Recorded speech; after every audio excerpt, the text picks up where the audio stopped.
Hello people of YouTube and beyond! Welcome to day 4 of Bruticus week, and today we have the fall of Cybertron, Swindle. As you can see, he's kind of a yellow-purple thing. I have no idea what the heck this thing is. I mean, the original was a Jeep. Let's put him next to him and go get the comparison out of the way. You can see this was a Jeep. This is not. I get that Cybertronians, they gotta get rid of the things. Because, they gotta get rid of the human parts because, of course, there's nothing really small enough usually to get in them for vehicles, but this doesn't look like anything other than maybe something that's really fast. I mean, this actually looks more like some kind of Cybertronian race car. It even has, the stacks here, which do look cool. And, of course, you got smokestacks here. Now, while I do think it looks really cool and really fast, I do like a lot of the details. You got the purple here with the kind of a black line going all the way around the Decepticon symbol. You got the details all up the sides. You got the details all in here, like wiring. You got the silver in there. A lot of nice little metallic silver along here and then back here. And one thing I do like is when the feet are folded up, they actually do sit in line.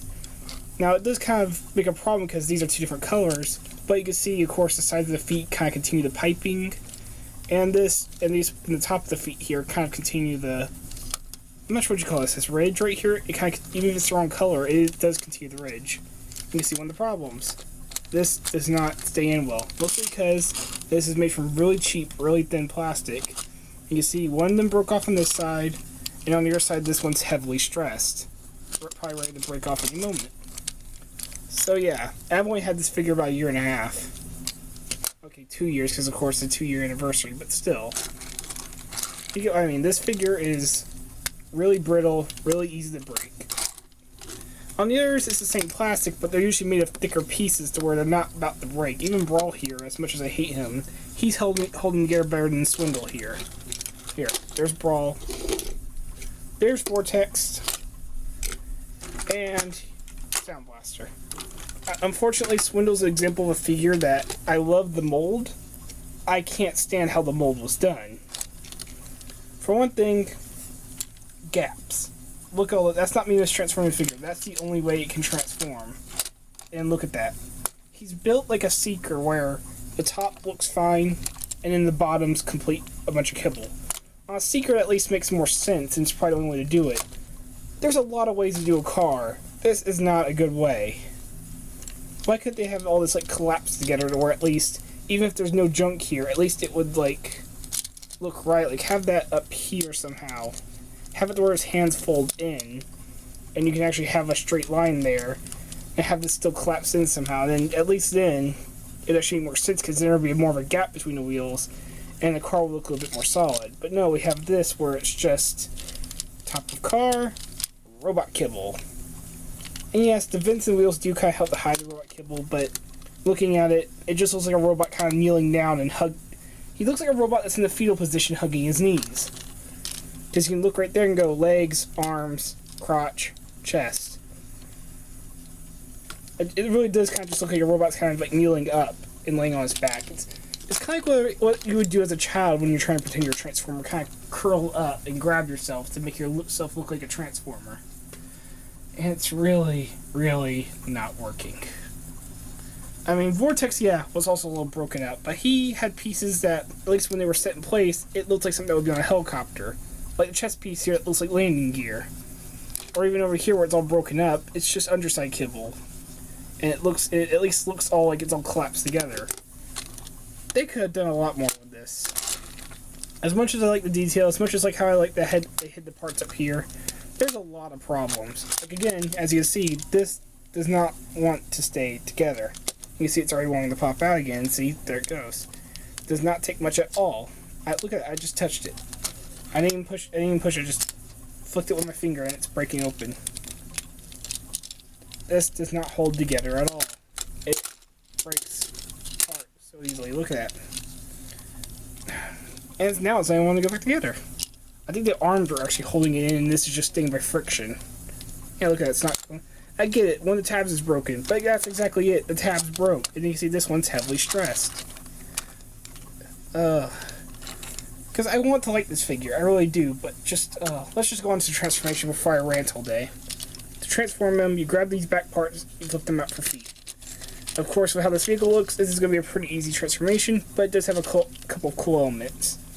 You untab the arms out, flip the vents around to reveal the hands, which he does have the same hands as Onslaught. I'll show that in the Onslaught's review, but he has the exact same sculpted hands as Onslaught, so they're cheaping out even there. Alright, bring the arms just out like that. They don't have anything, they just sit there. This whole piece just flips out of the way. This is a cool part because it does have a bit more than it looks. You, of course, unbend his legs, but then you flip the whole top section around, and this is the front of the chest. You grab these vehicle bits, which are part of the vehicle. They kind of just exist and make it look like they transformed from the vehicle, which they should have to make them a bit more solid, but I do like the thing where it's kind of like animated Ratchet, where they tried to make it, you know, look like the vehicle is transformed. Then the chest kind of comes like this and pegs using these front railings, whatever you want to call them. Kind of like a beast former where it's using the front as its chest plate. And then you just kind of come under here, push it, and the head flips out. Which does fill in this gap here.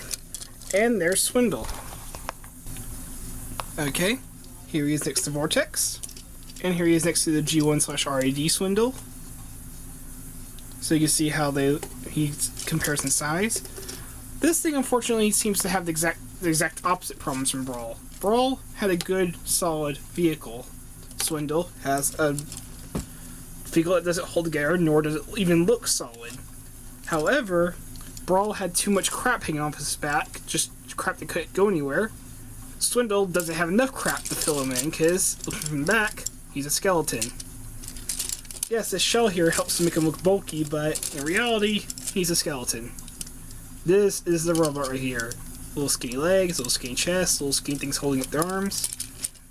Now, this is where I do appreciate the vehicle chest, because at least it makes him look solid. But he's also very lightweight. Oh, ironically, since because he's so stretched out and skinny, he is very tall. I forgot to show his gun in vehicle mode. Basically, you would just plug in right here on the vehicle, and it just sits there, and it would spin around and fall off anyway. But it is very similar to how the original could have his gun pegged in there. Actually, hold on, can his gun? Yes, the new Swindle, the Fall Cybertron Swindle gun can fit in the G1, so that's interesting. So here's his blaster. I do remember actually seeing this in the War for Cybertron game. I haven't played Fall Cybertron, but I do remember this being in the War for Cybertron game. So that's pretty cool. It's actually a game-accurate gun. Give it to him, put in his hand, and... Alright, I talked about all the bad points of Swindle. Let's get on to the good points, because there is a lot of things to like about this figure. For one thing, unlike, say, Vortex and... I think Brawl had it too, actually. Yeah, Brawl has it too, where it's just a hand.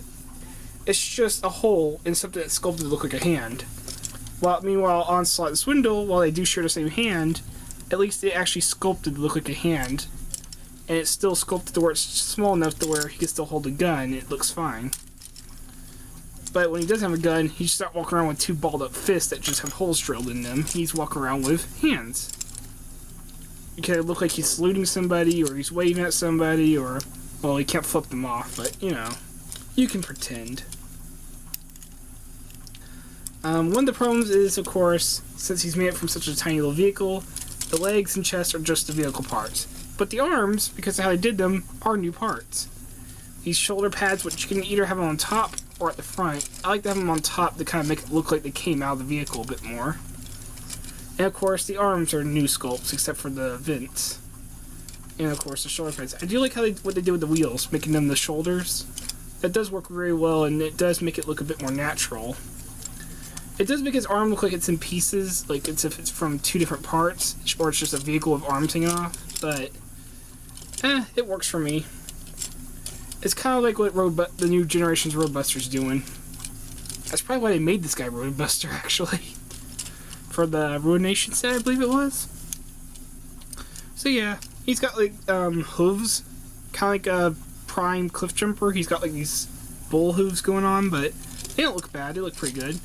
And he's also the only one with a mouth. Every other one has a faceplate. Every other one of Bruticus has a faceplate. He has a mouth. Okay, yeah, the black plastic makes it hard to see. I wish they'd put some silver across his face, but he did get the visor painted at least. But still, he's actually pretty good once you get in the robot mode. And I do like the smokestacks on them. He would probably actually make an okay hot rod. I might have to get another one of these and repaint it as hot rod. You know, just get... Actually, even the head sculpt kind of works for a hot rod. What do you guys think? Think he could work for a hot rod? I don't know. And even the wheels don't... Okay, they do pop off, but they don't pop off as easily as, say, Scoop. Oh god, Generation Scoop has his wheels pop off very easily. Huh, actually, no, there you go. And as you can see, he does have nice metallic paint for the vehicle mode, but it does... That's the good thing about him using the vehicle parts for his robot mode. He does still have a lot of nice paint that the vehicle mode have.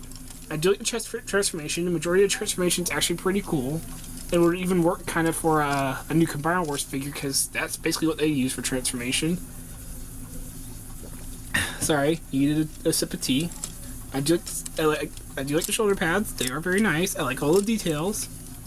The knees are a bit weird just because of how high up on his legs they are. I mean, yeah, they're high on everybody else, but just because the sheer legacy is a bit higher than Vortex's, leg-wise. So this huge chunk is just moving, and he has this really tiny little mount that's his hips. So it is weird proportions, but they do work. They look fine. They move all around. They do what you need to do. So yeah, I am like really in the middle about this guy because his vehicle mode bugs the crap out of me, and his robot mode has problems too, but his robot's also still very nice. I really do like this robot. I don't hate him. I don't love him.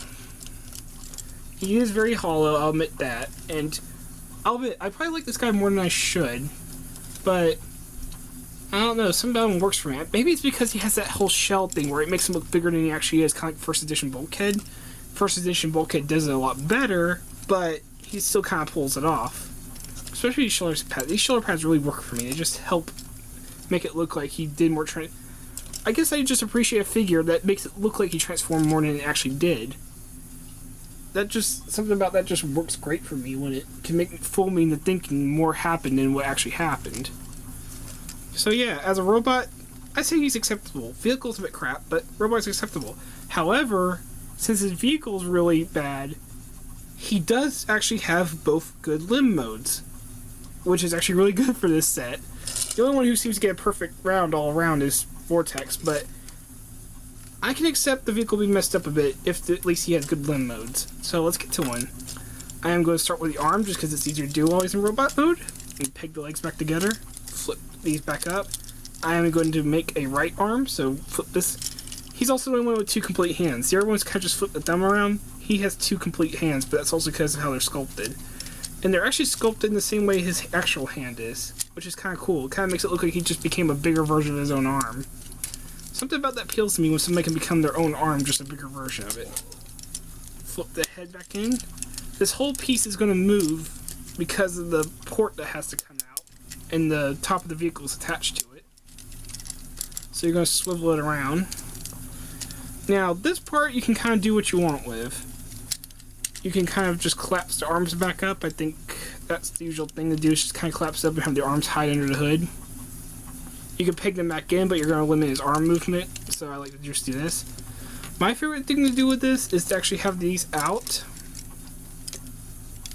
but in a weird way. I like to kind of have them flipped up on top, and this kind of makes a big solid shoulder blade if you flip these little pieces out and have it sit against the arms. Yes, he's going to make a really skeletal arm, but that actually kind of works with Blastoff, who also becomes a skeletal arm. You can see it makes a nice big skeletal arm, but it's a heavily armored one. So, not perfect, but I do like the arm mode. And plus it also exposes all this nice detail that's in here. That's another thing. He might be skeletal, but he has a lot of nice detail on him. So let's do the leg mode. You're basically just making the car mode, you're just flipping the port out. And I could have done this while... Let's see, so you're going to have him kind of sit back down. Peg the arms back in. The only difference from car mode is, for one thing, I like to have the vents flipped around or they're pointing backward. And you're going to peg this into a different set of pegs because flipping this around sets this part in a different spot. And you're actually going to... For vehicle mode, you pick into the top part. For leg mode, you pick into this bottom part. as you can see. It kind of makes it look like the car moved around more than it did. Again, kind of tricking you to thinking more that it happened than it actually happened. But he does make a nice big solid leg. And if you want to make his foot more solid, you can actually flip the hands out to kind of make his foot more flat, to give him more to stand on, more support. So that is really cool. I really do like him as a leg. I do like the leg mode more than the arm mode, but the arm mode's still good too. So all around, I have my problems with this figure. I really do. He is not a perfect figure at all. But honestly, tell me anything in Combiner Wars that's perfect. They're pulling it off better than the Fall Cybertron set, but these guys aren't doing too bad either. And there's Vortex standing next to him to show you how tall it'll be. So yeah, only 2 figures left to go. We'll have Onslaught tomorrow, and then we make the big one. See you guys tomorrow.